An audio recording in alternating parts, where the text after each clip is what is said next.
Hello guys welcome back to Pranav vibes.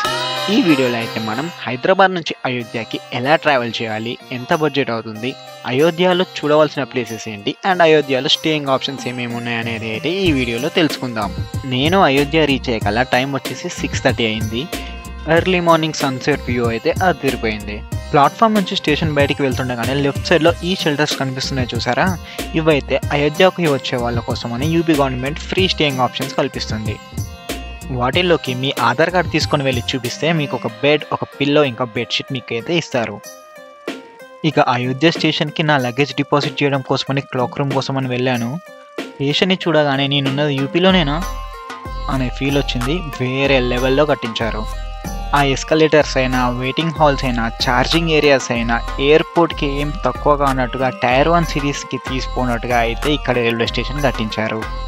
ఈ railway station ఎంట్రన్స్లోనే railway station మధ్యలో squirrel లాంటి ఒక స్కల్ప్చర్ని అయితే ఇక్కడ స్థాపించారు.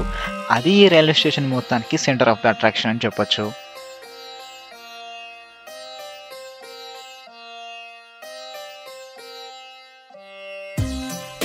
ఇక క్లాక్ రూమ్లో నా లగేజ్ డిపాజిట్ చేసి అయోధ్య జంక్షన్ నుంచి బయటికి రావడంతోనే చాలా మంది క్రౌడ్ అయితే ఉన్నారు.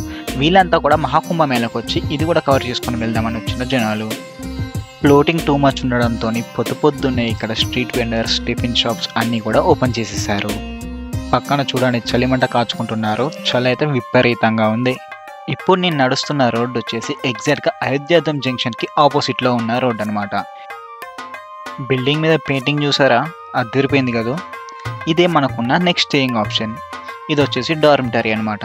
దీంట్లో మనకు 450 రూపీస్ తీసుకొని ఒక బెడ్, ఒక లాకర్, ఒక పిల్లో అండ్ ఒక బెడ్షీట్ అయితే మనకి ఇస్తారు. దీని ఆపోజిట్లో ఉన్న ఈ బిల్డింగ్ కూడా స్టేయింగ్ ఆప్షనే, కాకపోతే డార్మిటరీ కాదు. ఇక దీని విషయానికి వస్తే దీంట్లో కామన్ వాష్రూమ్స్ ఉంటాయి అండ్ 24 అవర్స్కి మనకైతే 450 ఛార్జ్ చేస్తారు. ఇక ఇది అసలైన నేటివిటీ ఆఫ్ యూపీ. అలా కాస్త ముందుకు నడుచుకుంటూ వెళ్ళగానే జనాలు మస్తు మంది ఏదో తినుకుంటూ కనిపించారు. ఏంటా అని చూస్తే అవేవో స్నాక్స్. నేనేమో టిఫిన్ అనుకొని పోయి తినేద్దాం అనుకున్నా. ఇక దీనికి స్ట్రైట్లో మనకు కనిపిస్తున్నదే ఈ బోత్ సైడ్ వచ్చేసి ఫస్ట్ ఎయిడ్ సెంటర్ అనమాట. అక్కడి నుంచి రైట్ సైడ్కి తిరగడంతోనే మనమైతే రామ్ మందిర్ రోడ్లోకి ఎంటర్ అయిపోతాము. పొద్దున్నే అసలు ఆ జనాలు చూడండి, ఆ క్రౌడ్ చూడండి. అసలు నేనైతే డైరెక్ట్ టెంపుల్ లోపలికి వెళ్ళకుండా కాస్త ఇక్కడ ఏమేమైతే షాపింగ్ ఆప్షన్స్ ఉన్నాయో చూద్దామని ఇటు సైడ్ వచ్చేసాను. ఓసారి మీరు కూడా చూసేయండి.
ఇక ఇవి వచ్చేసి చెక్కతో చేసిన రామ్ మందిర్ మినియేచర్స్. ఇక ఈ స్ట్రీట్ షాపింగ్ చూసుకొని ముందుకు కదలటంతోనే రైట్ సైడ్లో మనకు ఒక బిల్డింగ్ అయితే కనిపిస్తుంది. ఇది మనకున్న మూడో స్టేయింగ్ ఆప్షన్. ఇదే బిర్లా ధర్మశాల. అయోధ్య మొత్తం మీద ఇదే అత్యంత పెద్దదైన ధర్మశాల. దీంట్లో మీకు ఒక 1000 రూపీస్కి 1 డేకి రూమ్ అయితే లభిస్తుంది. దీని ఎగ్జాక్ట్గా ఆపోజిటే మనకైతే ఇప్పుడు యూపీ గవర్నమెంట్, మోడీ గవర్నమెంట్ కలిసి నిర్మిస్తున్న అయోధ్య రామ్ మందిరం ఎంట్రన్స్ అయితే కనిపిస్తుంది. అదిగో చూసారా, 2 పిల్లర్స్ ఉన్నాయి. దీని లోపల నుంచి మనం టెంపుల్ లోపలికి అయితే వెళ్ళాల్సి ఉంటుంది. కానీ అయోధ్యలో దిగగానే డైరెక్ట్ సీదా వచ్చి టెంపుల్ లోపలికి వెళ్తా అంటే కుదరదు. రామ్ మందిరం ముందుకెళ్ళే వీళ్ళంతా నడుస్తున్నారు చూసారా, ఇలా సీదా ఒక 2 కిలోమీటర్స్ ముందుకు పోతే అక్కడ మనకు సరయూ ఘాట్ అనేది వస్తుంది.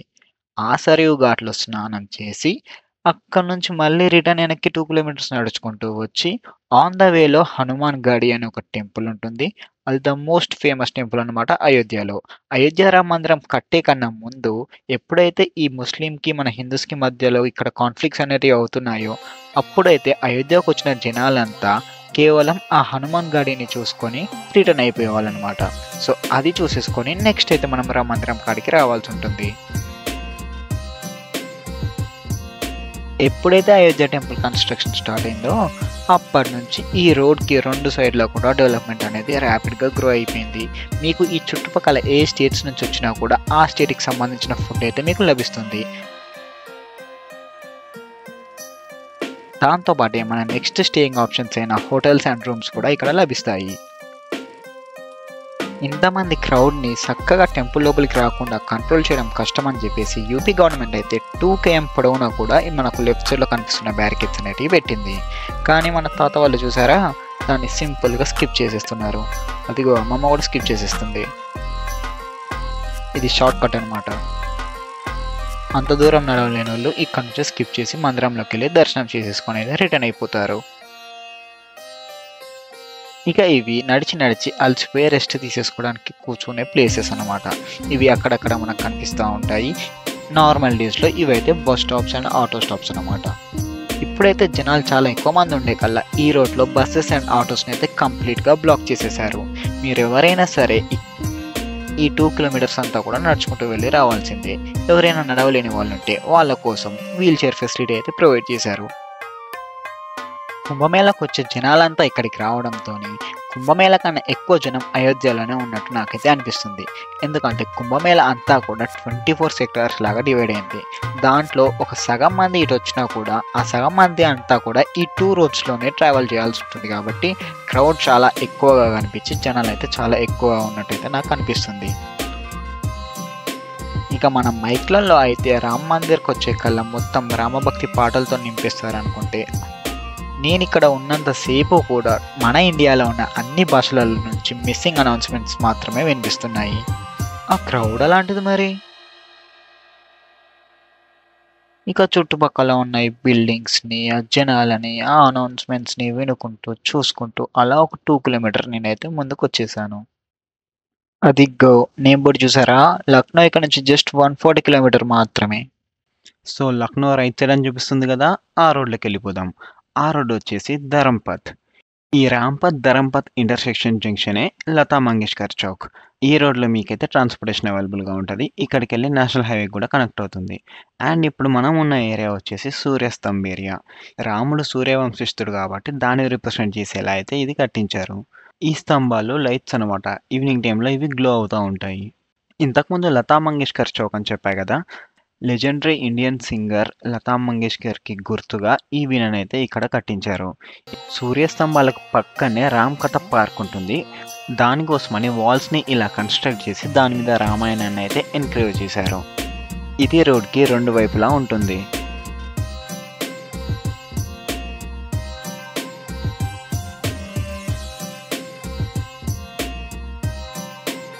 ఇక ఇది వచ్చేసి నయాఘాట్ పబ్లిక్ బాతింగ్ ఏరియా. దీని స్టోరీ చెప్పాలంటే, లతా మంగేష్కర్ చౌక్కి వెనక సైడ్ రామ్కి పేడి ఉంటుంది. అక్కడికి వెళ్ళి వాటర్ అయితే ఇక్కడికి వస్తాయి. రామ్కి పేడిలోకి వాటర్ ఎక్కడికి వెళ్ళి వస్తాయి అంటే, దీని పక్కనే మనకు ఒక రివర్ అయితే ఉంటుంది. ఆ రివర్ నుంచి మోటార్ సహాయంతో వాటర్ని రామ్కి పేడిలోకి ఫ్లష్ చేస్తారు. అయితే ఈ రామ్కి పేడి అండ్ ఈ వాటర్ కెనాల్స్ అంతా కూడా యూపీ గవర్నమెంట్ కట్టించింది.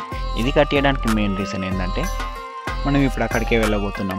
అయోధ్యకు వచ్చే వాళ్ళంతా ముందు సరైవ్ ఘాట్ ఉంటుంది. ఆ సరైవ్ ఘాట్లో స్నానం చేసి దర్శనానికి అయితే వెళ్తారు.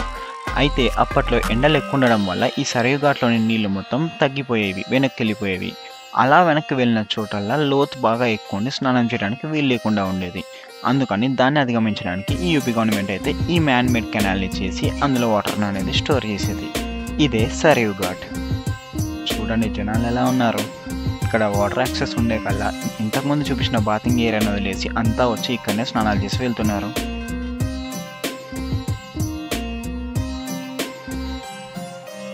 ఇక్కడ మీకు బోటింగ్ ఫెసిలిటీ కూడా ఉంటుంది.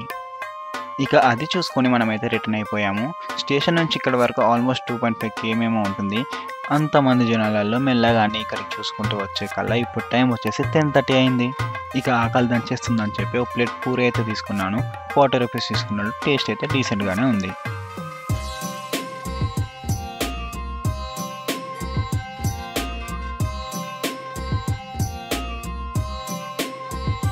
మీరు అయోధ్య వస్తే కనుక సరయూ ఘాట్ వద్ద స్నానాలు చేసుకున్నాక లతా చౌక్ నుంచి రైట్ సైడ్కి వెళ్తే ఒక 100 మీటర్స్లోనే నాగేశ్వరనాథ్ ఆలయం ఉంటుంది. ఇది శివుని కోసం అని రాముడి కొడుకైన కుజుడు కట్టించాడు. నేను వెళ్దాం అనుకుని మర్చిపోయాను. నేను మళ్ళీ లాస్ట్లో రామ మందిరం దర్శనం అయిపోయినాక వెళ్ళి చూసుకున్నాను. మీకు దాన్ని లాస్ట్లో చూపిస్తాను. ఇప్పుడు టైం వచ్చేసి 11:30 అవుతుంది. ఎండ మాత్రం బీభత్సంగా ఉంది. నేను హనుమాన్ గాడికి వెళ్ళే లైన్లో నిలబడ్డాను. టూ మచ్ క్రౌడ్ అయితే ఉంది. ఇంత ఎండలో ఎలారా అనుకునే టైంలోనే నా ముందున్న అంకుల్ అయితే ప్రయాగ్రాజ్ నుంచి తీసుకొస్తున్న గంగా జలాన్ని తీసుకొని తన భుజం మీద పెట్టుకున్నాడు. ఎండ తగలకుండా నేనైతే దాని సపోర్ట్ తీసుకున్నా. ఆ బాటిల్కి నా ఫేస్ తగలగానే చల్లగా ఉంది. ఆ టైంలో నా ఫీలింగ్ అయితే దేవుడున్నారా. ఇక హనుమాన్ గాడి టెంపుల్కి వెళ్ళే లైన్ అయితే చాలా స్లోగా నడుస్తుంది. నాకు ఒక 1/2 కిలోమీటర్ కవర్ చేయడానికి ఆల్మోస్ట్ 1 అవర్ టైం పట్టింది.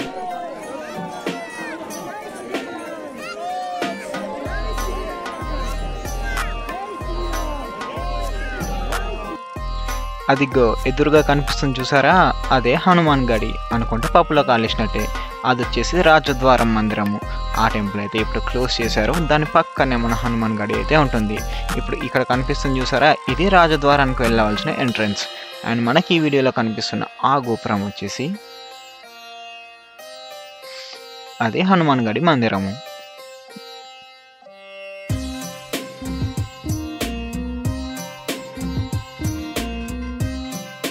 ఈ టెంపుల్ అనేది హైట్లో సిచ్యువేట్ అయి ఉంటుంది. కిందికి వెళ్ళి ఒక 76 స్టెప్స్ అయితే ఉంటాయి పైకి వెళ్ళడానికి. ఆ స్టెప్స్ అంతా కూడా జనాలతో నిండిపోయింది. ఎంత క్రౌడ్ ఉన్నారో చూడండి, అస్సలు గ్యాప్ లేకుండా ఉంది.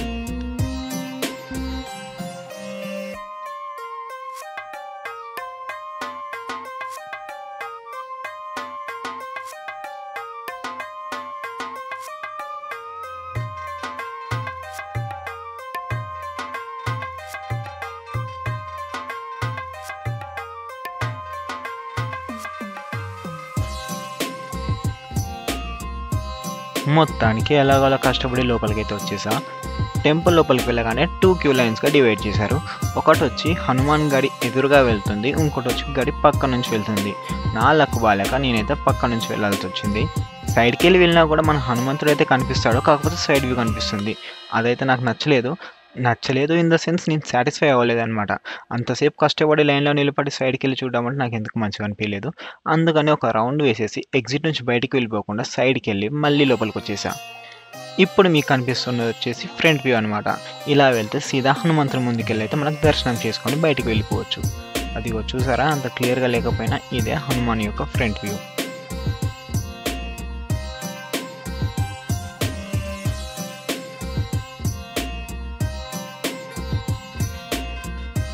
ఇక హనుమాన్ గడి చూసుకొని బయటికి రాగానే టైం వచ్చేసి ఆల్మోస్ట్ 1:30 అవుతుంది. ఇక ఎంబటి నేనైతే రామ మందిరంకి బయలుదేరిపోయాను. ఇదే మనం వీడియో స్టార్టింగ్లో చెప్పుకున్న రామ మందిరం ఎంట్రన్స్. అప్పుడు నేను రోడ్కి ఆపోజిట్ సైడ్ ఉండే, ఇప్పుడైతే ఇటు సైడ్ వచ్చేసా. ఇటుకెళ్ళి లోపలికి వెళ్ళాలి. వాస్తవానికి చెప్పాలంటే హనుమాన్ గాడి కన్నా ఇక్కడనే క్రౌడ్ కొంచెం తక్కువ ఉన్నట్టు అనిపించింది. అక్కడ ఒకటే రోడ్డు, చాలా చిన్న స్పేస్ కాబట్టి జనాలను తెగపడే కల్లా చాలా ఇబ్బంది అయిపోయింది లోపలికి వెళ్ళడానికి. ఇక్కడ చాలా వైడ్ రోడ్ ఉంది, అలాగే క్యూ లైన్ 4 లైన్స్గా డివైడ్ చేసి పెట్టారు. కాబట్టి మాకైతే ఇబ్బంది లేకుండా మేమైతే ఎక్కడ ఆగకుండా ముందుకైతే నడుస్తూనే ఉన్నాం.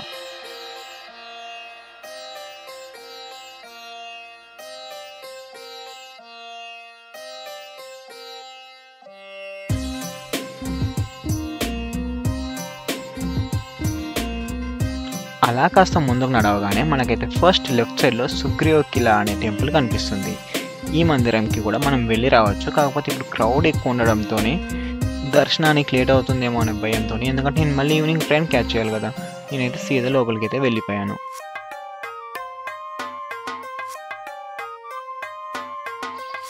అలా ముందుకు ఒక 150 మీటర్ నడవడంతోనే మన ఫస్ట్ బ్యాక్ స్కాన్ ఏరియా అయితే వస్తుంది. ఎవరైనా బ్యాగ్స్ క్యారీ చేసుకునే వాళ్ళైతే ఇక్కడనే స్కాన్ చేసిన తర్వాత లోపలికి అయితే పంపిస్తారు. అలా లోపలికి వెళ్ళిపోయాక ఫస్ట్ మనమైతే చెప్పులు డిపాజిట్ చేయాలి. ఆ తర్వాత ల్యాప్టాప్స్, బ్యాగ్స్, ఫోన్స్ ఏమన్నా ఉంటే అవి డిపాజిట్ చేయొచ్చు. ఈ లాకర్స్ అన్నీ కూడా ఫ్రీగానే ఉంటాయి. అంతమంది జనాలలో ఏం పోతాంలే అని చెప్పేసి బయట అయితే వదిలేయకండి. అదనమాట సంగతి. మొత్తానికి అలా దర్శనం చేసుకుని మనమైతే టెంపుల్ బయటకు వచ్చేసాము. టెంపుల్ బయటకు వచ్చాక ఇందాక ఇక్కడ గ్రిల్స్లా కనిపించాయి కదా, అక్కడ నుంచి మీ చెప్పులు అయితే మీకు వెనక్కి ఇస్తారు. ఇప్పుడు టైం ఎంత అయింది తెలుసా? 3:30. ఇక అలా బయటికి వెళ్ళి స్టేషన్ దగ్గరలో నా లంచ్ ఫినిష్ చేసుకొని, ఇంతకుముందు చెప్పా కదా నాగేశ్వరనాథ్ ఆలయం ఉంటుందని, ఆ ఆలయం కాడికి అయితే నేను బయలుదేరిపోయాను. ఇంకో విషయం చెప్పాలి, అయోధ్యలో ఈ రాంపత్ అనే స్ట్రీట్ మొత్తం కూడా most of the shops sweet షాప్సే ఉంటాయి. ఇక్కడ ఈ స్వీట్ని ప్రసాదం లాగా భావిస్తారు. మీరు చూడండి, ఒక 1 minute వీడియో మీరు చూసినట్టయితే దాంట్లో ఖచ్చితంగా ఒక 10 అన్నా సరే స్వీట్ షాప్స్ మీకు కనిపిస్తాయి.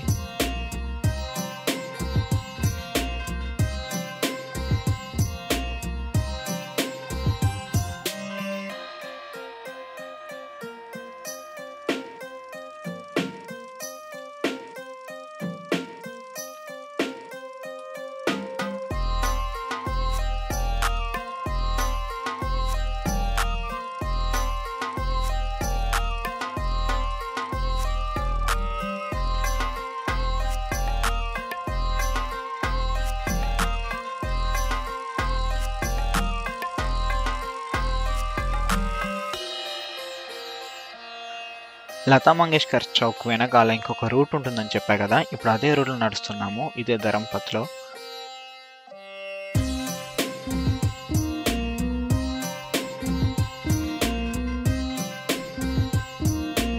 సో లెఫ్ట్ సైడ్లో మనకి కనిపిస్తున్న కెనాల్ వచ్చేసి మనం ఇంతకుముందు చెప్పుకున్న రామ్కి పైడి కెనాల్. దీని పక్కనే ఒక సరస్సు లాంటిది కన్స్ట్రక్ట్ చేశారు.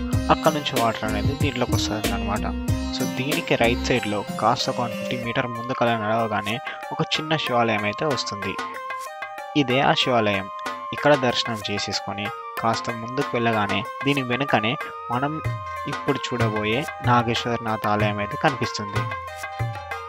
చెప్తున్నా, ఈ టెంపుల్ అయితే అస్సలు అంటే అస్సలు మిస్ చేయకండి.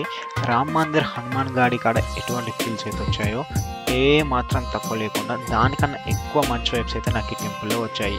ఇదంతా చాలా పాత టెంపుల్ అనమాట. సో ఈ టెంపుల్ స్టోరీ వచ్చేసి కుశుడు ఆ రోజులలో ఈ పక్కనే ఉన్న నదిలో తన చేతికున్న కడియాన్ని అయితే పోగొట్టుకుంటాడు అనమాట.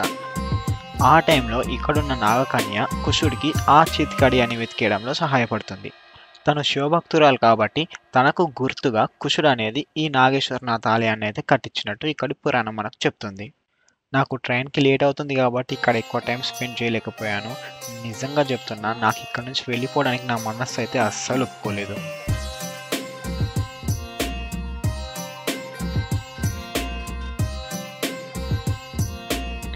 ఇక నేనైతే అక్కడ నుంచి రిటర్న్ ఆ స్టేషన్ వైపు నడవడం అయితే స్టార్ట్ చేసేసా. ఇప్పుడు టైం వచ్చేసి 5:30 అవుతుంది. ఎగ్జాక్ట్గా 6:20కి నాకైతే అయోధ్య నుంచి ఝాన్సీకి ట్రైన్ ఉంది.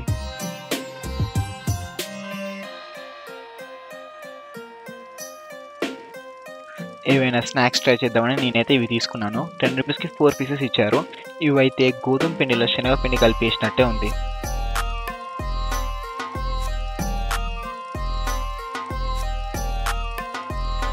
టైం వచ్చేసి 5:40 అవుతున్నా కూడా క్రౌడ్ చూడండి ఎంతమంది ఉన్నారో. ఈ క్రౌడ్లో నేను నడుచుకుంటూ స్టేషన్ వరకు 2 km నడవాలంటే అది కూడా క్రౌడ్కి ఎగెయిన్స్ట్గా నాకు టైం సరిపోతేమోనని నేను ఈ రోడ్ కాకుండా దీని పక్కనే ఉన్న రోడ్లోకి వెళ్ళి అయితే నడవడం స్టార్ట్ చేశాను.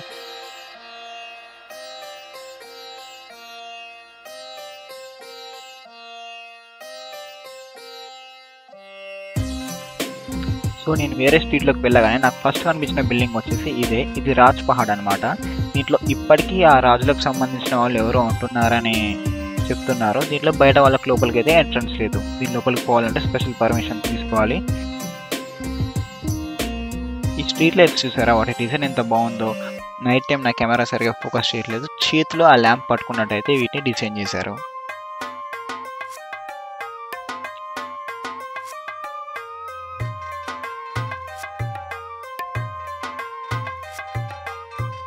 ఇక ఇది వచ్చేసి తులసి స్మారక్ మ్యూజియం అనమాట. దీంట్లో పాతకాలంకి సంబంధించిన విగ్రహాలు అయితే మీకు ఉంటాయి. నాకు టైం లేకపోవడంతో నేను వెళ్ళలేదు. మీకు టైం ఉంటే మీరైతే ఖచ్చితంగా ఒకసారి వెళ్ళిరండి. ఇక హైదరాబాద్ నుంచి అయోధ్యకి ఎలా రావాలన్న దాని గురించి మాట్లాడుకున్నట్టయితే మనకు హైదరాబాద్ నుంచి ఎవ్రీ ఫ్రైడే గోరఖ్పూర్ ఎక్స్ప్రెస్ ఉంటుంది మార్నింగ్ 10:30కి. దాని స్లీపర్ క్లాస్ టికెట్ వచ్చేసి 670 రూపీస్. ఆ నెక్స్ట్ డే 4:30 కల్లా మిమ్మల్ని అయితే అయోధ్యలో దింపుతుంది. అలా కాకుండా కనెక్టింగ్ ట్రైన్స్ రావాలనుకుంటే మాత్రం సికింద్రాబాద్ నుంచి ఝాన్సీ, ప్రయాగ్రాజ్, వారణాసి ఈ స్టేషన్స్కి మల్టిపుల్ ట్రైన్స్ ఉంటాయి. అక్కడ నుంచి కనెక్టింగ్ ట్రైన్లో మీరైతే అయోధ్యకి చేరుకోవచ్చు. ఇక అయోధ్యలో ఖచ్చితంగా చూడాల్సిన ప్లేసెస్ మొత్తం ఇక్కడ డిస్ప్లేలో ఇస్తున్నాను, ఒక స్క్రీన్ షాట్ తీసుకోండి. ఇది వచ్చేసి అయోధ్యలో ఉన్న దిగంబర్ మూర్తి జైన్ మందిరం అన్నమాట. సైడ్కి వేరే టెంపుల్స్ కూడా కన్స్ట్రక్షన్ చేస్తున్నారు. మెయిన్ టెంపుల్ అయితే ఆల్రెడీ కన్స్ట్రక్షన్ అయిపోయింది. మీకు టైం ఉంటే ఈ దిగంబరం మూర్తిని కూడా చూసేసుకొని రిటర్న్ అయిపోండి.